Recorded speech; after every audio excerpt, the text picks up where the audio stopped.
crab people, blue heavy metal people. Green people, crab people, blue heavy metal people.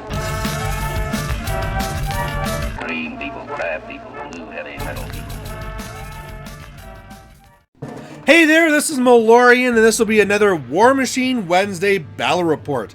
And this time we have Derek, who's going to be borrowing my Cygnar because he forgot his cards at home, and so he'll be running a Haley2 list I made. Meanwhile, Michael brought his Khador and Vlad2, which he also has never used before. So at least Michael knows Khador.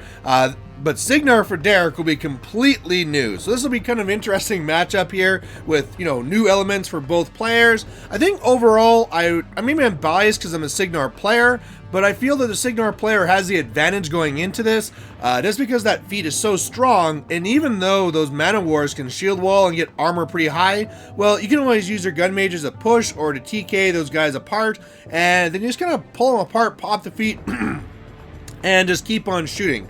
But we'll see what Derek does with them. He's going to be running up here with the gun mages and with the long gunners. The forests are really, really going to be an issue for him. I'm pretty sure that's why Michael picked the side on the right. By the way, if you're wondering why some of these guys are advanced deploy, this is because this is Vlad2's new tier list. So it's kind of interesting there, seeing some mana wars that far up the table before anything starts. Otherwise, Haley2 is going to be putting temporal acceleration to speed up her already really fast storm wall, and then move up to the line, charge up to the line actually, and then the Black 13th are also going to try and fight their way through the woods. Storm wall is going to be trampling over, so between the bond and also temporal acceleration, it's trampling up still 12 inches, which is pretty respectable. Don't really need to run when you're that fast, and it puts a pot up there just to be annoying. Otherwise, the Tempest Blazers running up the flank. The Demo Corps over there really don't like seeing murder ponies. I'm pretty sure that won't go very well for them. And otherwise, that's it. So now we're on a Khador turn 1, and really he doesn't have a lot of options. The one Kovnik on the top there can probably take a shot off on one of the Tempest Blazers. The odds are really low, but really he's just trying to get up the board. So one of the things he's doing is going up with the mana wars at the bottom. They shield walled. Again, probably will be useless, but might as well try it. See if Derek's going to be pulling them apart. Otherwise, a Kovnik went up, took that one shot, and missed. The one Jack up there, the Decimator, is going to be going up and shooting the pod because might as well. Otherwise, everything's just kind of running up, and then eventually Vlad2 is going to go, and he'll be putting the spell onto the guys that shoot. I always forget their names, but they're going to be in the one where they roll 3 dice, drop the lowest, so it makes them a little bit more dangerous. Of course, with their errata, they also have combined range, so that can also make them hit pretty hard. But then again, all these gun mages and stuff have really low armor, so if he doesn't deal with them before they start shooting, that could be pretty bad for him because he's pretty bunched together. So otherwise, that's really it. It's now on to Cygnar turn 2, and now it's time for them to start doing some damage. So this is going to be a kind of a long turn for Derek, of course, because he's brand new to Cygnar. Haley2 has a lot of options, and so I remember my first time playing Haley2, and it's like, yeah, that's going to be a big pain. But he's going to start up here with the gun mages, and they're going to start taking shots at the mana wars, and as you see here, pop, you just got to push them a little bit, and you break that. Also, Mike's kind of helping as well, trying to say well, why don't you shoot this guy? This is the best way to break up the shield wall. So after a couple of shots, they're going to be pushed apart, and now you can start picking on them and just trying to plink away, right? They still have okay armor. I think it's armor 16 or something. But so it's just plink, plink, plink, trying to go through. Maybe try and get some lucky crit brutals, and yeah, just trying to do whatever damage you can. Otherwise, now the long gunners are going to go, and so some will be aiming, some will be advancing. Really, he did not want to advance, from my point of view. You want to stay back with long gunners at that 14-inch range and just keep on popping, right? You do not want to get close, but that forest is causing him a lot of issues. So now he's trying to combine in there, trying to do some more damage to those mana wars. He already killed one. He's trying to kill a second here. Just trying to figure out his options, though, and who has line of sight around this forest. That's always the nice thing. I mean, sometimes long gunners have a trouble seeing what they want to see, but because he's up against an army of medium bases, it makes it a little bit easier. Otherwise now, the murder ponies are going up, the Tempest Blazers, and they're going to start shooting up these Demo Corps. And he's hoping to do a lot of damage, but he's actually going to start here with the Kovnik, trying to take that guy away. So shoots down the Kovnik, takes him away, and now starts trying to work on the rest of the Demo Corps. Also, again, trying to work around line of sight because the forest and also blocking his own guys. So he only killed one of the Demo Corps and then went back. He is still in range, though, so that didn't really... He got a little bit too close to what he needed to be. Otherwise, now he's going up here with the storm wall, putting down some covering fire to try and be annoying, and then taking some shots. So one's going to be going over here against the Man of War, and did some damage there. I think brought down to one box. And then the other one shot the Jack and did some damage there. Otherwise, Black 13th find themselves behind everything, so they just keep on slogging through the forest. And yeah, that's really going to be it. So now we're going to be going on to the Khador turn, and the thing is here is I didn't mention Haley2 popped her feet. So although some of these guys could get in there and do some nasty things, they really can't. They really just have to walk up, maybe take a shot here or there, and that's going to be it. So, you know, like here's the Demo Corps just walking up their 4 inches or whatever, and that's all they can do. So that's why I really see Haley2 with the advantage here, because they have that double turn to really just try and tear you apart. And so someone like the Long Gunners, you know, they can pretty much take off an entire unit by themselves between those turns, and so not much will really get to you. Otherwise, here you can see how he's trying to make way to try and make room for the Jack here. He has the Kodiak, not the Kodiak, the Grolar. So it's neat to see the Grolar on the table. Doesn't really do anything so far, but yeah, just trying to get up the board there, and yeah, that's going to be pretty much it. And now we're back to Cygnar turn 3.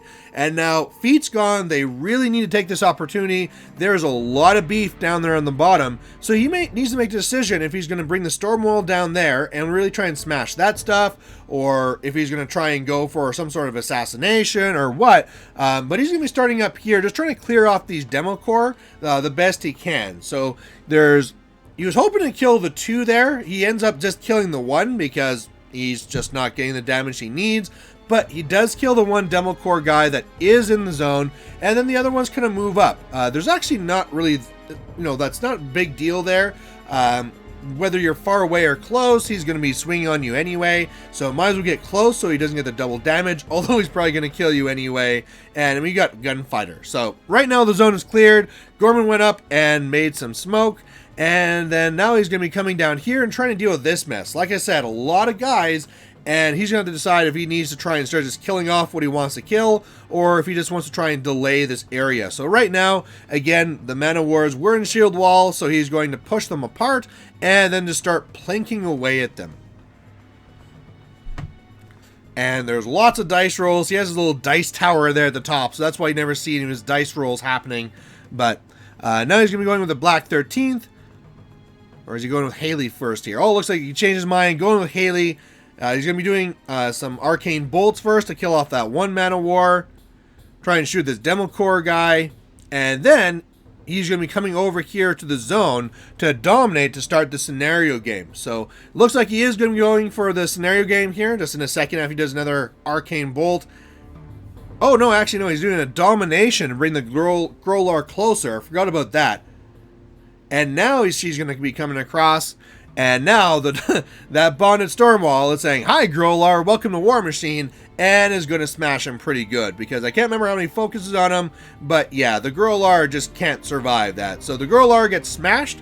That's one big Jack out of the way that now, I mean, he has to try and take down that Stormwall if he wants this whole mass to get over to the left side, or the top side, rather, and that's going to be very difficult for him. So I believe now that's it. All the Long Gunners went, and so it's now going to be 1-0 for Cygnar. And now it's going to be coming back. Actually, no, it's 2-0, because I forgot to say he also destroyed the objective. So 2-0 for Cygnar, and now Khador gets to go for their turn 3, and they are starting to roll 8s like a boss. It's supposed to be really hard to hit these Tempest Blazers, but he was rolling 8s for days, and those Tempest Blazers were decimated. So remember I said it's actually not a bad idea to be right up there in their grill? Yeah, they got kind of slaughtered for it. Otherwise, the mechanics, they ran up into the zones. Down here, now finally, like, you know, these mana wars have been beat up on this whole time, and now they're starting to shoot into these guys and do lots of damage. It actually could have been a lot worse, but he had some pretty bad scatters here. But I mean, with them alone, you can see that he just blew a huge hole in that Cygnar line, and all he needs is to come back in here with his mana wars and just keep on hacking away. You can see right now the zone is clear. And so now it's almost going to be like a dual scenario situation where Haley is going to be trying to score in the top zone. Vlad2 comes down to score in the bottom zone. So now it's going to be 2-1. And Vlad2 is going to be putting out that big AoE that says, hey, if you want to be in here, you're going to be worse at shooting. So that's going to be pretty much it. Back to Cygnar turn. And they just need to get into the zone. So that's why a couple of those long gunners walk into the zone. And he just needs to keep on trying to get stuff into the zone down here to contest, kill what he can, and at the top there, he has a lot of these guys here he needs to deal with. So first thing he's going to go with is with his Black 13th. They're finally getting to be pretty effective. They kill off a lot of the guys there. The last of the Tempest Blazers goes. He gets to kill some guys. He tries to blind the one jack up there, the Decimator, and it fails to actually blind it. But otherwise, he does take some shots into it, does some pretty good damage. And so he is going to be dominating up there to go up to 3-1. So really starting to push that because, you know, right now he does an Arcane Bolt to kill the last Demo Core guy up there. So really all Michael has is like that one jack and 2 mechanics that failed their command test. So 3-1, not lots up there. I mean, basically his only option is probably to run the jack in or charge the jack in. And so yeah, that's going to be not happy for him. Otherwise, in the bottom, that's going to be a little bit easier. Just trying to go and kill off those last 2 little long gunners. So here, they're going to come in there now. The one Demo Core guy did go after the Storm Wall. Did a little bit of damage, nothing too much. He is going to clear the zone here, which he knows now will make it 3-2. But here goes the assassination run. So Vlad pops his feet, making these guys super, you know, awesome, +3 to all their stats pretty much, and they're going to come over and do a big combine to Haley. And he actually goes for 2 different, so 2 guys are working together in each shot, and Haley is now down to 5 boxes. So that really wasn't good for Haley, really took a lot of damage, and now he's very quickly trying to go because the Cygnar player is almost out of time. He knows he's lucky to be alive, but he basically just quickly throws down the focus on the Storm Wall so it can go and just slam the jack out of the zone. She scores, goes up to 4-2, but she does not get away. Those guys just have to go and combine on her again, and she goes down. So the game just ended on assassination. What are your guys' thoughts on the game? I have no idea what I'm doing. In case I didn't mention it before, which I should have, I mean, Derek's walking into this, forgot his card, so he has never played Cygnar before, did not know any of these models, so a tip of the hat to him for trying to do this. Was it, I'm guessing, quite a daunting task? Well, I wasted a lot of time in one of my earlier turns because I had no idea what everything was doing, and I was just kind of flailing about wildly. I mean, effectively, but very slowly. Coming at the very end, knowing that I could power strike with a Colossal was pretty key to just get him out and do it. Yeah. Because I had 46 seconds left on the clock or something like that. So it was like, 1 turn, okay, push out, done, keep going. Yeah. And had I actually moved Haley back to the other side of the zone, I would have been fine that turn.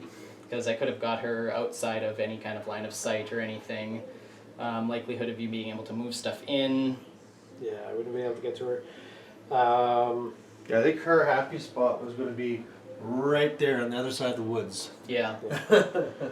Which I mean, I could have moved to. I could have just run her and done but that. Time, right? You're going time, as fast as yeah. you can. And I mean, I would have had it because all I would have needed was 1 turn left. I just would have needed to survive this turn effectively because, I mean, I know that I can do a power strike in 15 seconds or less. Yeah. So, yeah. So what about you, Michael? What were your thoughts on this game? It was, again, I was playing a caster I hadn't used before. A couple of models I hadn't used before, both the jacks. But it was good. I was disappointed that the Growler died. I never got to use him. Yeah. But because the Growler I figure can be quite fast, right? Considering Khador jacks in general, because with a sail, with his own fleet ability, then I'm charging 11, something like that for a Khador jack. So it's not bad. But, So going into this, I mean, were you thinking it was going to be an assassination play, or? Not really. I was sort of more thinking scenario, but he got the jump on it, and a couple of things. Yeah, if I had played the right side of it better, I don't think he would have gotten the same jump on it. No. You left that side pretty wide open, and I knew I was not eating through the meat on the other zone at all. So it was basically, okay, I'm just gonna like do stuff here, and we're gonna move everything here. Okay. Yeah, and so so I got behind, but that was sort of more my plan, was simply to make him shoot through everything. But if I'd gotten a little bit more in on the right side, it would have been a better play on my part. But Bombardiers with CRA is not bad. Yeah. Well, especially with that feat, right? They're getting +3, is it, to everything? Yeah. So yeah. So, but yeah, that was not too bad. So there you go. So thanks to both of you for playing these new casters that you're not really used to. And for those watching, thanks for watching. Bye. Hey there, if you liked watching this video, please go down and give it a like down below you here. And if you have any concerns or questions or comments, please put those in the comment section as well. You know, the best way for me to give you what you want to see is if you tell me what you like seeing and what you don't like seeing. So otherwise, thanks for watching, and we'll catch you later.